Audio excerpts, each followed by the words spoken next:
The next companion is a companion that was guaranteed paradise. This companion, as they walked upon the earth, they knew that they were guaranteed paradise.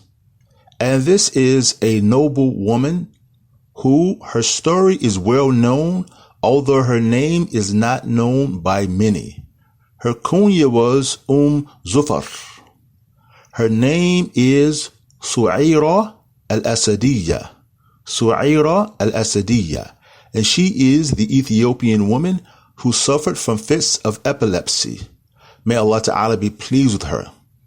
So the great companion Ibn Abbas, he said to the great scholar from the second generation, Ata ibn Abi Rabah, he said, shall I not show you a woman from the inhabitants of paradise?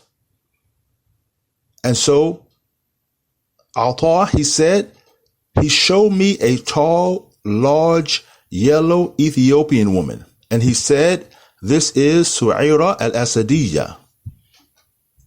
She went to the Messenger of Allah, sallallahu alaihi wasallam, and said, O Messenger of Allah, I suffer from fits of epilepsy.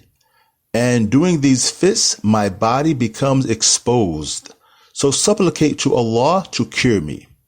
He said to her, if you want, I will supplicate to Allah to cure you, and your good deeds and bad deeds will remain as they are. Or if you like, you can be patient, and paradise is yours. This noble woman, she chose to be patient, but the thing that she could not be patient with is becoming exposed. She could be patient with the fits of epilepsy, and she chose to be patient and to receive paradise as a compensation. But she could not be patient with being exposed.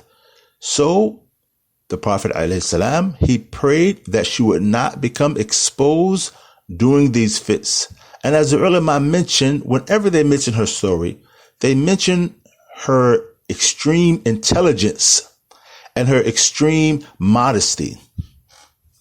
As she was already a companion, and she could have just taken her chances with going to paradise. But because she was so intelligent, she wanted a guarantee of paradise on the tongue of the Messenger of Allah, sallallahu alaihi wasallam, and she chose that.